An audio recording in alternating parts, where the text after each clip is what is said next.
What's up, wrestling fans? Welcome to another edition of the Mailbag podcast as part of the Smark Out Moment Smack Talk podcast for the week. I'm your host, Tony Mango, and joining me on this episode is Kaylin Ferris. What's happening? And Stephen Wago. Yes, I'm here, and I won't make a terrible joke at the start of the show.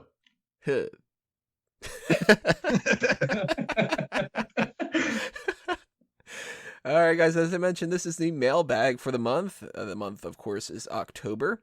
So we're going to be answering the questions that you submitted, and three different people submitted a bunch of different questions here. True WWE Champion, Silent Wind of Doom, and Peter Piccinini. Thank you guys for sending in those questions. Let's get right into it here, starting off with True WWE Champion. First up, who should be the man to stop Brock Lesnar? I'm going to go with Cesaro. It's weird for me to say that because I don't really buy into the Cesaro hype as much as most people, but I think it needs to be somebody who can really benefit from it, and there's not many people who are kind of on that cusp of the main event but really need it. He's the only person I can think of that can need it. What about you guys? Cesaro's third on my list. I picked two, but Cesaro just missed the cut there.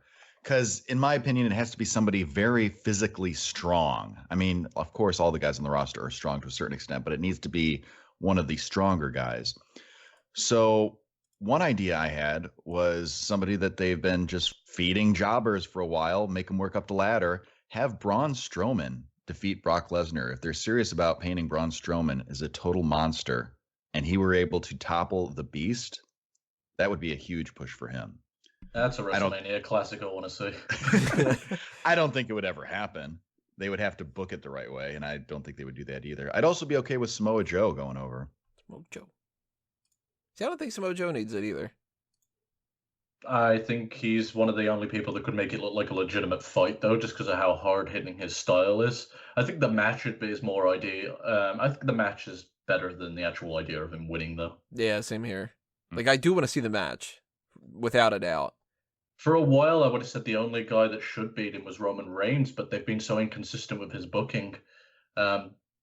I don't like if you're gonna start doing that Superman push, you might as well fucking stick with it. Now he's just kind of in this weird area. I don't know how to describe it. He's just there.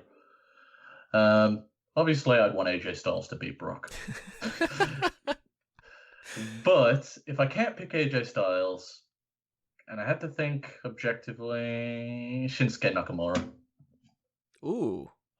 I didn't think about that one.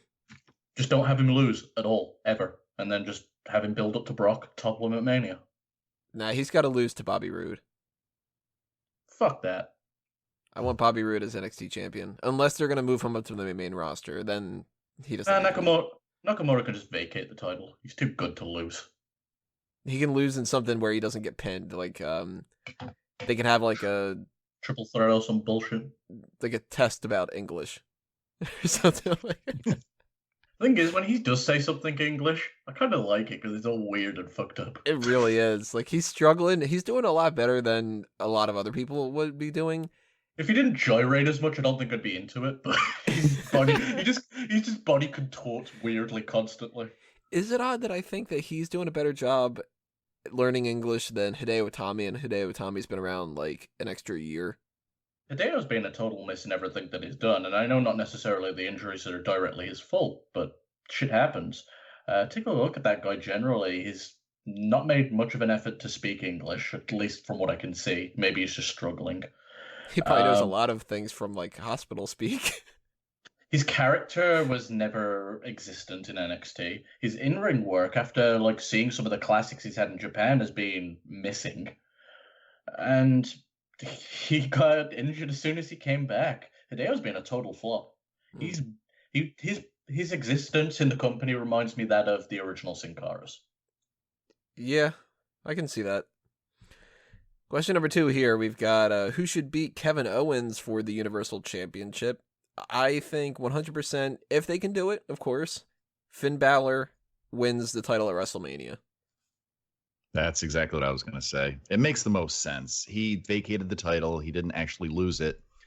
And especially with the history that Owens and Balor have in NXT with the title, I think it would make most sense for Finn Balor to be the one to topple him. You going with AJ Styles? Rhea Daivari. I like Daivari. Yeah, I like him too. Oh, cool. So everyone's on board with Daivari winning the title. Sweet. Shit.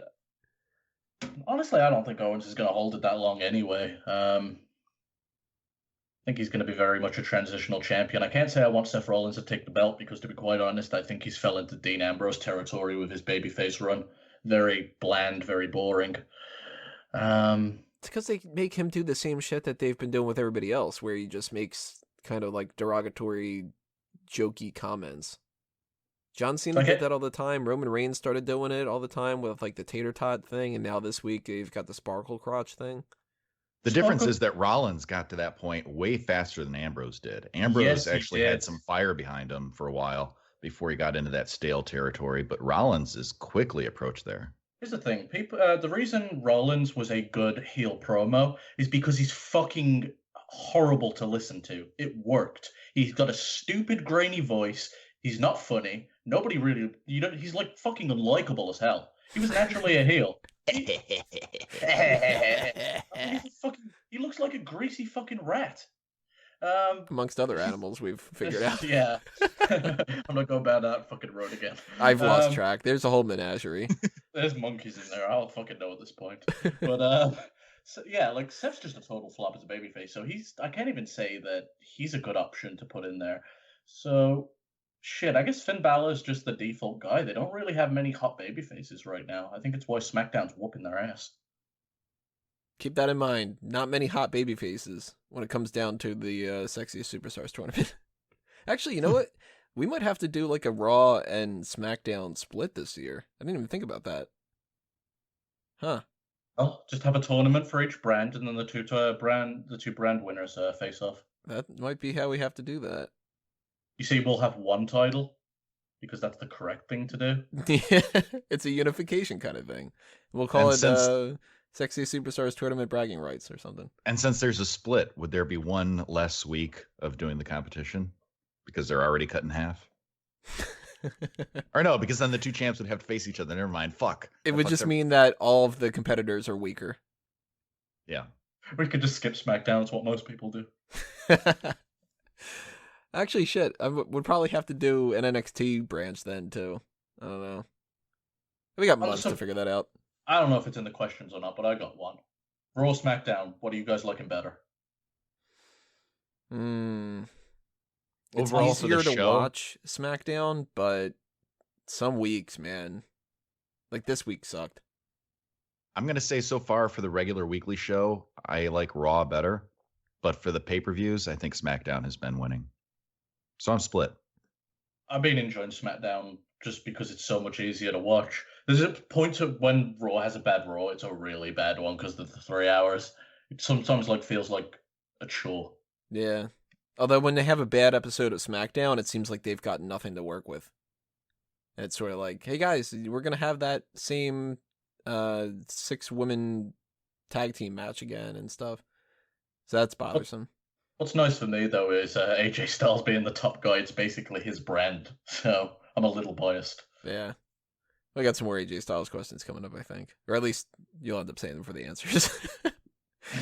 Third question from True.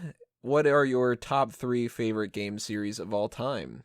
My favorite game of all time is GoldenEye. That's not really like a series because all the other James Bond games suck for the most part. Although The World's Not Enough's pretty good. I would have to go Kirby, Mario, and Pokemon. But between those, Pokemon's the only one that I actually continue to follow the series. Mario, I think the last game that I played all the way through was Mario 64. And like all the other ones, like the Sunshine, fuck that one. I ain't playing that one. And Galaxy, I don't have a Wii or a Wii U, so I don't play these things. And the same kind of thing with Kirby. I think the last Kirby game that I played might have been like whatever the one after Superstar was, because that's like my favorite of the bunch. But the only Kirby game I've ever played is Smash Bros. I guess you could call it that too, yeah. Which that technically has Mario and Pokemon in it too. So there you go. Smash Brothers, working all 3 angles. But I don't really follow many games, so I can't really answer that one in like, Final Fantasy versus Legend of Zelda versus... they're all just blah to me. What about you guys? If I answered it as a kid, the answers would be the WWE series, the Pokemon series, and the Tekken series. Unfortunately, all of those series now fucking suck. So I'm left with probably saying if the Bethesda's what's that game? Elder Scrolls. I like that. With Skyrim and Oblivion. Looking forward to whatever they're going to pump out next. They released a game called Dishonored, and I've been really into that, so I'm probably going to be hooked on that for a while. So all-time favorite franchises, there's easily Pokemon for me, but it's just everything's just turned to shit now. We'll stand out of South Park. I just hate everything. it's like everything I love. It's just the newer versions just suck. Gavin? As far as my top 3 series, it was tough for me to narrow it down. I'm going to have to go in no particular order. Pokemon, Grand Theft Auto. Oh, that's a good one. And actually, those are probably 2 and 3 in whatever order. But number 1 is probably Hitman. I really like the Hitman games. Did you see the movies? They were They were shit. They sucked. They were suck. They were suck. They would indeed suck. They were sucktastic. They were the suckiest bunch of sucks that ever sucked. What was the word that I threw out? I think on the hot tags, fucked uptitude. I think. I didn't see those movies, but I heard that they were both just hot garbage. So yeah, not good. Also, honorable mention has to go to the Metroidvania games, the Metroid and Castlevania ones that were in that style, especially the ones they had on Game Boy and DS. You know, I didn't think about it, but I used to really, really dig Mega Man. I'd probably have to put that number 4. That's in my top 10 at least. Yeah, I'm gonna say top 5, maybe not. Sonic Adventure is probably one of my favorite titles too. I still play those, and apparently they're releasing number 3, but you never know if it's just bullshit. And you know what? I forgot about Donkey Kong Country, so there's my top 5. So our favorite games are all the games. Yeah. And if they made more Portal games, I'd probably put Portal up there too. I own both of them. Never played them. I really. Oh man, you should. That you like them. They're very good. Every time someone finds that out, they harass me about playing it. So then I'm like, no, definitely not going to play it. I think I played Portal 2 for an hour, and it got really boring. I was just sort of like, oh, okay, so I make a portal, I go into the other part, then I do a puzzle, and I got other shit to do. I don't feel like figuring out puzzles. Let's go and do SWAD's questions here. First up, you guys have expressed frequently the desire for Hell in a Cell to be a storyline event rather than a pay-per-view. If the pay-per-view was never a thing, what feuds over the last 3 years and beyond would you like to have seen go into the cell? Which, if any, women would break that barrier? I don't think any women would have qualified. Hell no. Not even fucking close. There's been not been one damn feud that's deserved it. This is the first in a long time. And you know what? I'll go so far to say it's the first ever. Because to be quite frank, the fucking feuds that were in the Attitude Era sucked as well, and Trish and Lita's fucking overrated. I would say Trish and Lita would make sense for Hell in a Cell if you went back that far. Maybe Mickie James and Trish, but there hasn't been many. And that's not because it's I don't want to see the women in the Hell in a Cell, which I kind of don't too, but that's a different story. It's just that the feuds are usually shit, and they should be reserved for the biggest feuds of them all. I went through the list going back to 2009 when the pay-per-view was created. I didn't go back further than that because that's more work. But the only ones that I had written down were Randy Orton versus John Cena, because those two had feuded for fucking 3-4 years. So we've seen that. We've seen that in Hell in a Cell, though. We saw it twice, yeah. Ugh. So I'm just going with the ones that we did see. So that was justified, I think. Kane versus Undertaker was totally justified. Triple H versus Undertaker, even though that wasn't Hell in a Cell pay-per-view, that was the WrestleMania one. And I completely still harp on the idea that I think we should have gotten different matches instead of Triple H versus Undertaker twice. It still kind of makes sense, that whole end of an era, Hell in a Cell, tie it all in, that sort of thing. Seth Rollins versus Dean Ambrose, I think that was good enough for Hell in a Cell, and Lesnar Undertaker. Everything else doesn't need it. I think the Lesnar Undertaker definitely needed it. That worked pretty well for that. If I were going to choose one for the women, like you said, this is the first time that it's really felt like it's reached that level. And I don't even know if I'd go that far. Trish Lita would have been interesting, but I don't think it was necessary. I can actually say that this feud deserves to have the gimmick, but it's not being built up to for a Hell in a Cell to be needed, though. Mm-hmm. No. To me, from what I think, when Hell in a Cell is necessary, is when there's a lot of interference. Like if Ric Flair were still with Charlotte, that would make more sense to me because it's no, your daddy's not going to help you. You're going to be locked inside the cell. He's not going to be in there to help you. So that would make more sense to me. Or when there's like a blood feud, like Edge and Undertaker. Blood feuds. Mm-hmm. I think a perfect example is Cactus Jack versus Triple H. Triple H had gotten Mankind, Mick Foley, whatever you want to call him, fired, humiliated him, beat the shit out of him in Royal Rumble in probably the best street fight of all time. And then it's down to Mick Foley's career for the title, and it happens in the one match Mick can pick, Hell in a Cell. Mm-hmm. And it's Cactus Jack inside Hell in a Cell. It's the first time ever. It's one of the most heated feuds, probably the best feud of 2000, and that's saying something. It was the perfect example of a match that needed Hell in a Cell. It would have been really funny, though, if he would have been Dude Love instead. Looking into the future, why not have the rubber match thrice in a lifetime? Cena Rock in a cell. There you go. Yeah, it takes a lot for something to be worthy of a Hell in a Cell. That's why we just don't like this pay-per-view. And I mean, I have my issues with the pay-per-views that have the gimmicks anyway, because I still think that TLC is dumb. I mean, I hate the TLC match in general, but so people might not like this idea, but honestly, Hell in a Shell. Hell in a Shell. The Ninja Turtles against each other. Hell in a Cell should happen like once every 3 fucking years. At the most, it should be like once every 2 years. It should be something that shouldn't be once a year. It's at the very least, too, on top of that, if you're going to do it once a year, don't make it the same time every year. Like, make that to where maybe it pops up at Survivor Series, maybe it pops up at Battleground, but you want to try to incorporate it once a year, that sort of a thing. It shouldn't just be like, well, it's October, it's Hell in a Cell time. It's lame. Yeah, because I think it's more exciting when you're not necessarily expecting it. If they're just like, oh, at this next pay-per-view, guess what? It's going to be a Hell in a Cell match, as opposed to, like you said, oh, it's October. I guess we got to do a couple of these. Who are we going to throw in there this time? Then we end up with Ryback versus CM Punk twice. Question number 2. Since you guys really don't do this often and it can be fun, how would you book the Royal Rumble, the match itself, and the title match only if that makes it easier? That definitely makes it easier. I haven't been doing many fantasy booking things for the past year or so, but now that I've been doing a lot more solo podcasts and stuff, maybe I will do like a fantasy booking podcast, but that'll be later on. For now, we're just going to keep this at like our October points of view for the Royal Rumble itself. I say 60-man Royal Rumble. If WWE wants to say that this brand split's a good idea, I'm totally still against it, but if they think that it's that, then go ahead and put up or shut up. 60-man Royal Rumble, Raw, SmackDown, and NXT. If you can't find 60 people between those 3 rosters and the legends and stuff you bring back, then you don't deserve to have the brand split. And I mentioned before, Finn Balor wins the Royal Rumble, beats Kevin Owens for the title at WrestleMania. As far as a title match for that too, give it to Cesaro. Cesaro versus Kevin Owens. Have him beat Sheamus and get like a title match, and then it's a throwaway win. Like we've done the throwaway Royal Rumble matches before with, who's it, Bob Holly against Brock Lesnar, I think. I actually really dug that feud too. I thought it was underrated.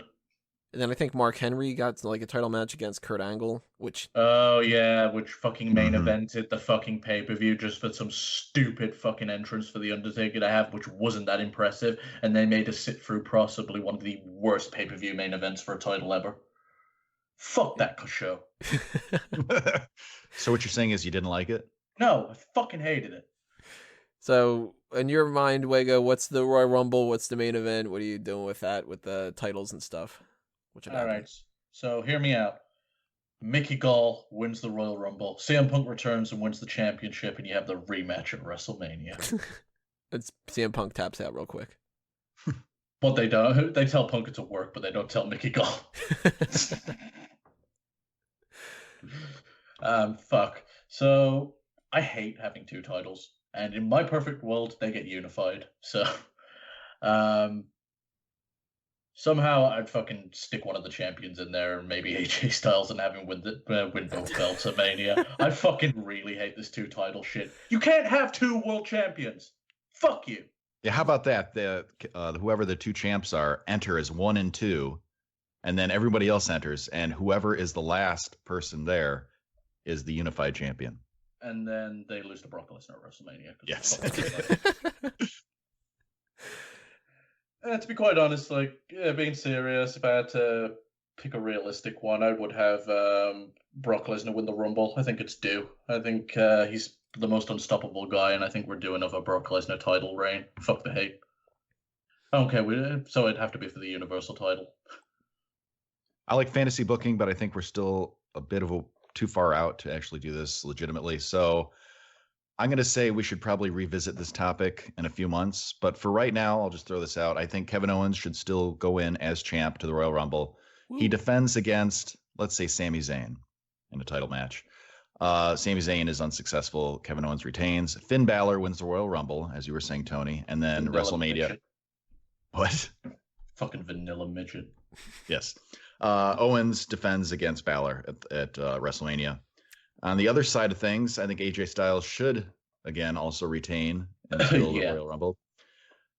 He's going to be defending against Cesaro, who by that time has moved to SmackDown. Who loses to AJ Styles. Oh, yeah, undoubtedly. Would you guys be up with John Cena winning the Royal Rumble and winning that 16th championship at WrestleMania? Fuck. Yeah. That shit. I don't want him winning. I'm fine with him getting that 16th title reign. I just don't want him winning the Rumble. He can have him do the Elimination Chamber instead. Yeah, whatever. I don't give a fuck. Yeah, that works. I still want my idea of having the two champions face at the in between pay-per-view for the spot in the main event to face the Royal Rumble winner. It'd be cool. Yeah, that is pretty cool. I think both guys need to fucking earn it, especially now there's two brands, even more so. Do it at Elimination Chamber's either going to come, I can't remember now off the top of my head if it's before or after Fastlane, but Fastlane's the other one that they're doing because they moved Roadblock to December, which kind of bugs me, but it bugs me because what's it a fucking roadblock to the Royal Rumble? Yeah. Isn't the Royal Rumble a fucking obstacle, you dipshits? Called the Road to WrestleMania, chodes. Yeah. Third question here from Silent Mode of Doom. He says, I honestly don't know a friggin' thing about Harry Potter, but everyone's asking what everyone's patronus is. If you know what that is, what's yours? I read 3 of the books, and I watched all the movies, and I have no real idea of what the whole thing is for the most part. I know there's I haven't read it either. It's like a spirit animal, right? Yeah, it's like this hologram of a deer that can save Harry's life if he's around a lake or something. Well, guys, my spirit animal's the fox.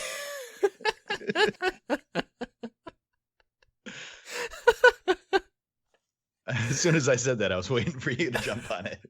About that. I took the Pottermore quiz because that was the first thing that came up when I Googled what is my patronus. And I had to make up an account for that and shit, so I made it on a throwaway account. I'm like, Harry Potter's not my thing. I appreciate the series and is interesting, but they just announced that there's going to be 5 of these Fantastic Beasts movies, and I don't even want to see this one. Oh. So apparently, I got they're doing pheasant. Something else now. I thought we were all still mad because Hermione's black. I thought that was the Harry Potter topic. The animal that I got was a pheasant, which is really dumb, and I hate that. I wanted a penguin or a hedgehog or something cool. Hedgehog. Hedgehogs are awesome.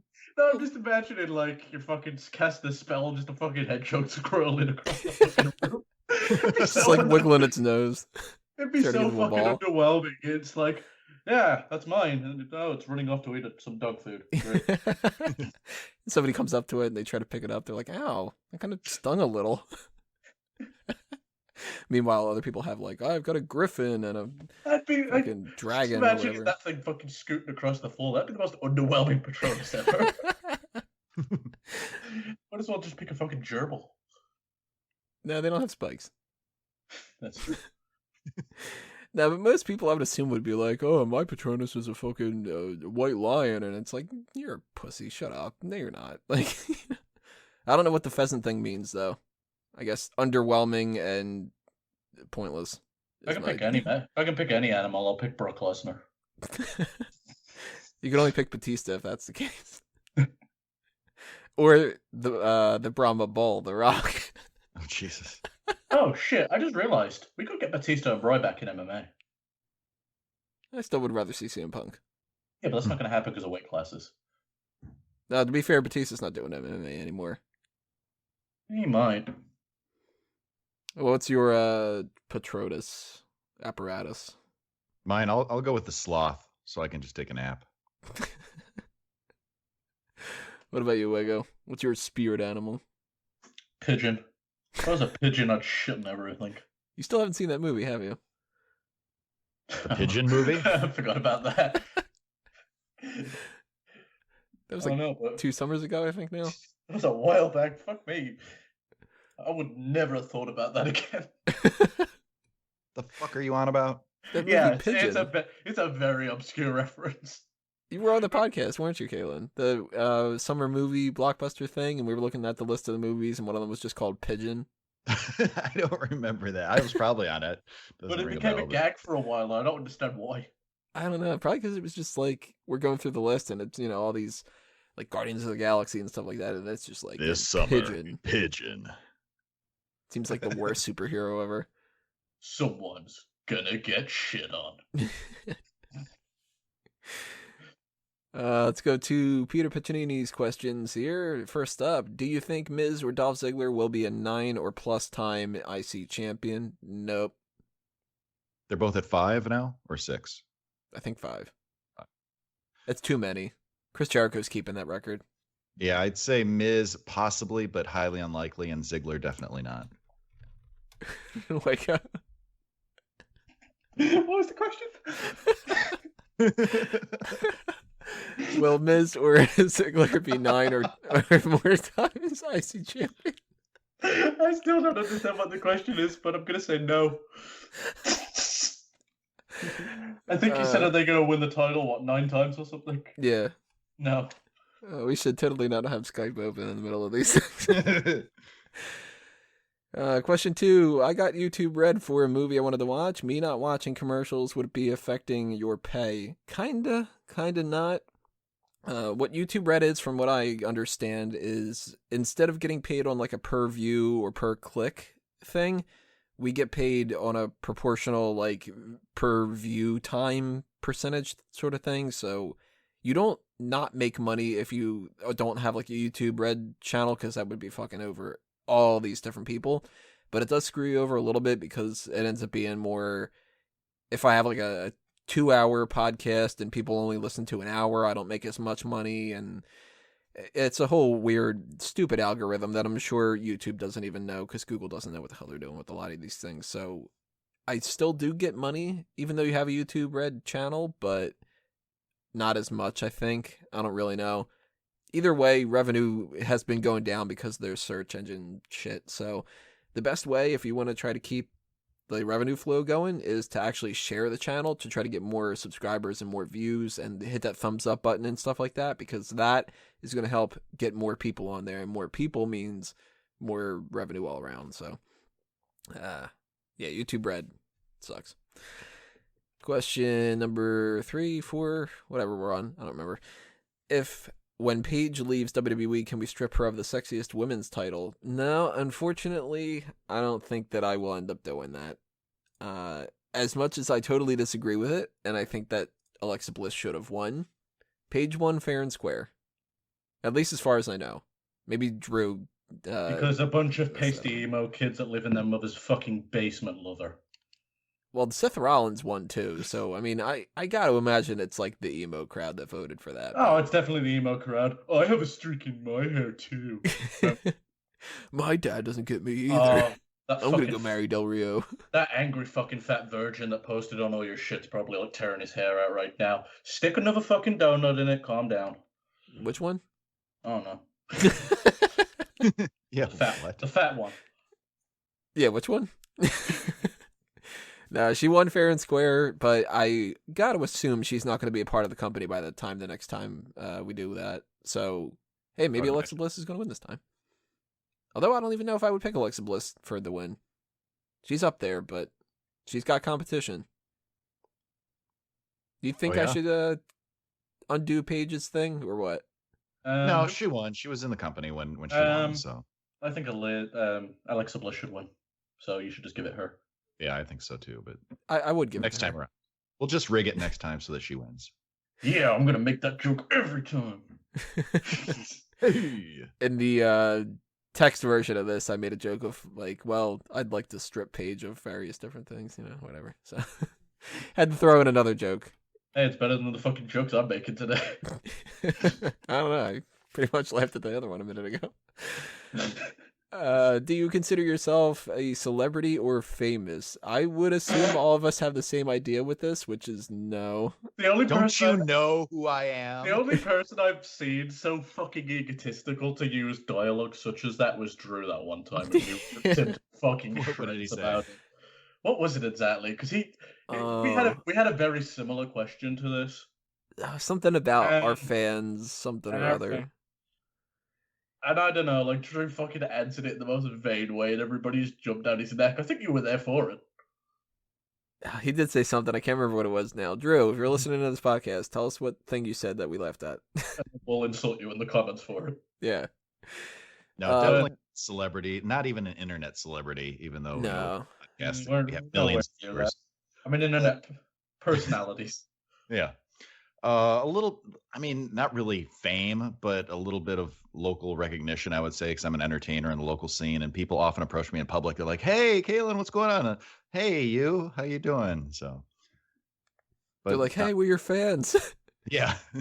Will you sign this? I will say though, I have been recognized somewhat like here and there through like the online stuff. Like I had somebody, I can't remember if it was a month ago or 2 months ago or something like that. They were like, "Oh wait, you're the Tony Mango from like Bleach Report and stuff, right?" And like different things like that. But that's not really fame. That's just like I recognized your name from other shit. And if we're gonna call like a D-list celebrity the people that are on like reality shows, we're like Q-list or something. Yeah. Not quite the bottom, because there is still the possibility.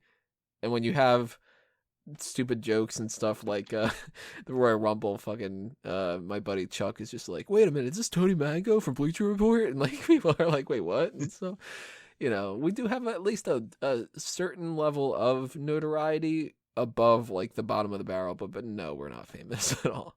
I would consider myself successfully famous when I start getting shit for free. If you want to send me things for free, then I will consider myself famous. But until then, fuck off. What kind of stuff for free? Does like the unboxing stuff that I do count? No, I don't think so. But okay. Like cars, jewelry, cash, anything like that, Nobody's giving me a car for free yet. Oh, fucking hell, I could use an extra car. Yeah, someone send me a car. In fact, send all of us cars. I'll give you a Hot Wheels every week on the show and during the outro. If you want to win the comment of the week, send us a car. Let's see what else. Sign me up. Here. It's car me up. Yeah, car me. Send me the Carfax. What is the first thing you think of for your co-hosts? Can you say something nice and bad about the other one? We can definitely say something nice and bad about it. I rip the shit out of these guys all the time. I'll fucking got like list for days. In fact, I have a song, an outro that's hidden somewhere that Tony never played. Covers all that. I hope I still have that somewhere. I have it still. It's like sitting. I actually found it the other day when I was looking for UTMMA's old song. You also have the Drew song. Oh. I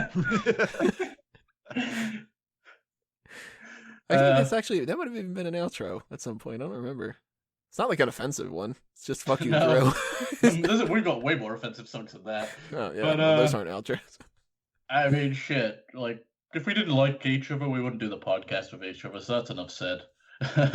As far as stuff that bad about the other people, I mean, Kaylin's a fucking girl. Oh, you. Tony dresses like a puff. Paid and salty as all hell. Wago adds at the end of everything. And I used to say cunt a lot. I'm a lot better about it now. I haven't heard of your mom joke in a while either. That cycles in and out. Give it a month. Even earlier tonight when I said let's knock this out, I didn't get I'll knock you out. Or even worse, I'll knock your mom out. Cunt. We rag on Drew all the time, but we don't need to say anything more bad about Drew. We always say nice things about each other too, though. At the end of the year. Oh yes, it's much love. Yeah. It's What like is I mean, if you just listen to enough episodes, you hear all the problems we've got with each other. It's like we always bag on Drew for being fucking loud, obnoxious, and telling shitty jokes. Peyton's always confrontational and pissy. Actually, That's one of my favorite, like, sort of inside jokes, sort of not, but just how generic it is of just, quote, confrontational Peyton. Like, it's such a, like, dumb nickname. Tony has this terrible fashion sense and he micromanages fucking everything. Yeah. Just an offensive asshole. Actually, Caitlin's probably the least offensive. Yeah, probably. Hooray. Great. Something nice I would say about Kalen, I think that he and I are on the same page more than a lot of other people in a lot of ways. It seems to be like if anybody's going to agree with me on a topic, it's usually Kalen. I like yes, Kalen that is reminds true. Me of me. Yeah, that is something nice to say. There you go. You remind me a lot like myself, even though you're older than me. Yeah, there you go. There's Tony, something bad. Your age. Because I was going through and I was trying to think like the first thing that came to mind and with Tony, with you, it was not even your pink shirts or anything like that. Because I hardly ever like actually see you, but talk to you more often and communicate with you online. So it would have to be the bad puns. That's the number one. That makes sense. And, bad puns. Really like the Simpsons references that either one of us can make it and the other one knows what we're talking about. The thing that I don't like about you, Tony, is that it's been months now and I still have not received my paychecks for being on the Tony panel. So any day that those roll in would be great. I'll get them once I get those cars that need to be sent my way.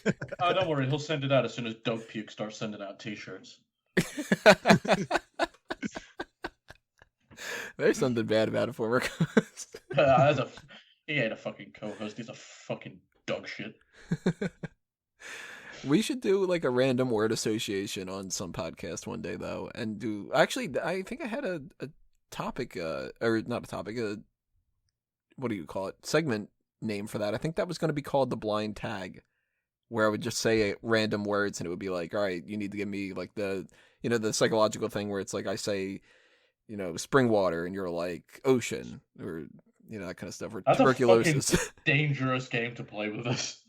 We'll have to do it on something that's not live. Yeah, I was gonna say we can't do it live. We'd have to edit that. As far as did we say anything nice about each of us other than Kaylin? If I had to say Kaylin, it's probably the overwhelming Simpsons knowledge and references. Tony is fucking reliable. Like there's a bunch of people that we go, can you help me do this project? They'll say yes, and then not do it. And I think it's because Tony has this happen to him so often. He's fucking ultra reliable about it. Peyton, if I need to fucking know something, he's pretty good about finding information and teaching it me in a way I can get it. Drew's, Drew's got chutzpah. Yeah, he's got energy. I was gonna say I like Drew's energy. That was gonna be my answer for Drew. Drew's a good, reliable person for like. This sounds like it's a padded insult kind of a thing, but Drew's a good like punching bag type of guy, like where I admire that he can take so many punches and just roll with it. You know what? He didn't used to, but I think there was a switch that went off where it's just like, oh, the more I'm bothered, the more they do it. That and probably the switch went off where he's like, oh, they're assholes. It doesn't matter what I say; they're still going to be assholes. Oh, I have bad choices and friends. I'd have to echo the same thing with Peyton that you mentioned too. Like if I was running into a situation where I wouldn't know how to, maybe like I was running into a problem with FileZilla the other day, and I thought about shooting Peyton a message and being like, "Yo, do you ever have this issue with that?" Because even if he hasn't come across it yet, he's good at like hunting down the answer and learning something on his own and then being able to pass it on. Yeah. Definitely agree with that. I think I already said something positive about Kalen, so I got to say something positive about Wago now. Oh. I like Wago's sense of humor. It makes me feel like a better person. Yeah. Yeah, I was going to say, if I'm ever feeling bad about how offensive I can get, then I just look at Wago. I'm like, well, shit, at least I'm not Wago. Believe it or not, I actually have somewhat of a filter when I'm on here. Well, actually, you fucking know. Yes, I know. I heard you off the air. It's true. Oh, you know what? That's another positive thing. You keep the offensive jokes where I don't have to edit them out. Yeah, I've only said let one slip tonight that I didn't mean to. I think most that of rounds them are us out said of that off one, right? the air in a separate chat. I want to know what everybody else has to say about this too. So drop your comments below. The same thing with we've been mentioning all the other ones too. Leave a timestamp so we know what the reference is to. But if you have something positive and negative to say about the different co-hosts and stuff, let us know. What's your impressions? Let's see another question here. Did you see the commentator ride along? I think we actually talked about that. We felt bad for Byron Saxton and stuff. Tammy the Tummy. Ugh, hate that though. Do you think we will see a current commentator ride along? Maybe, but they don't really seem to be doing many episodes, so maybe not. How would a ride along go with the panelist on the Smack Talk panel? Probably the same as the podcasts. Yeah. Although, depending on whether we were recorded or not, it would either be more offensive or we would, be crammed more into a car with each other, so more adversarial, I guess. I think it depends on who's driving too. Like, if you drive with me, it's going to be a fucking scary ride. Probably the same with Drew. I think Tony would probably be the most. Actually, I know I've driven with Kalen, so if Kalen drives, I'd be okay. Yeah, as long as I can either drive or ride shotgun, I'm fine. Because if I'm in the back seat, I get motion sickness and I'll barf all over you. Actually, you don't want to drive with me. I get motion sickness as well too. So wait when I in the front, you guys in the back. I'll be fine in the back because I am horrible with directions. And Drew will have to be in the back in the middle with his feet on the hump. Drew's in the trunk. Oh, you know what though? I bet Peyton's the one that fucking just farts in an enclosed space. I've driven with Peyton before, and I don't know if he's farted or not, but I don't know, maybe. But he sure did pass a lot of skunks on that drive. Like I could just imagine it being quiet for a moment, and then a big grin coming across his face. Or does that thing where for some people do this, and I don't know why. It's like, I'm gonna fart, so let me turn up the radio. But they stare at you the whole time while they do it. Yeah. The only thing that I remember from like driving around with Peyton with the conventions and stuff like that was we were driving with the Too Many Games convention, and it was the two of us and Dace, and we were all talking about listening to Forgot About Dre, that song, and we were all talking about how like really just mean the song is, and there's like you're gonna feel the fucking wrath of aftermath and all that other kind of stuff, and we're just like, wow, we should not be three guys singing this song in the middle of a car like this. You know, the only time like I've been with Kaylin where I've communicated, like in person, where I've communicated with the rest of them was the first time that me and Kaylin ended up meeting, and I'm just texting Tony and everyone going, "Oh, he's not a freak in real life. That's good." Oh, is that what you're doing? Yeah. It's like, no, he's actually like semi-normal. He's not like the rest of the crazed fans. Wait a minute, what's he doing with that knife? And you know what? He bought me a bacon donut, bacon maple. Bacon maple. One of those.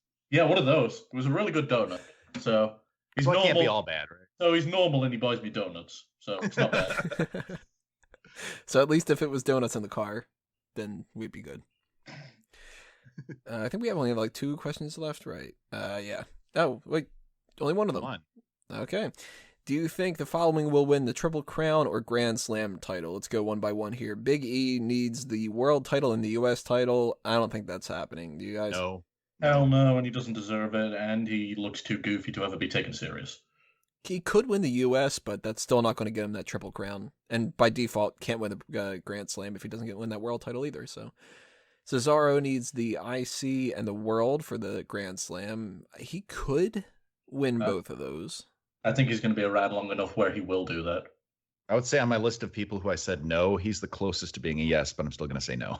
I definitely see him winning a world title, then getting devalued and winning the IC title. That's the same method I was thinking. He goes to SmackDown, wins the world title, goes over to Raw the next year like that, and then he's IC champion or something. So Isn't it sad that we both went, yeah, they'll probably push and devalue him.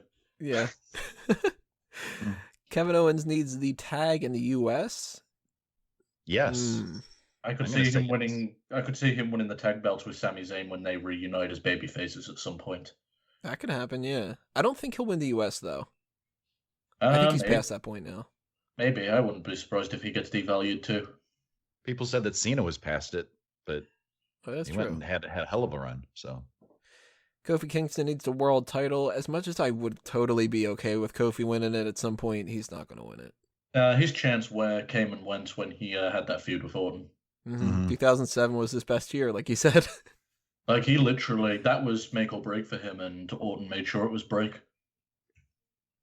Roman Reigns needs the IC title. I don't think that'll happen, actually, even though that could, because he is U.S. champion right now.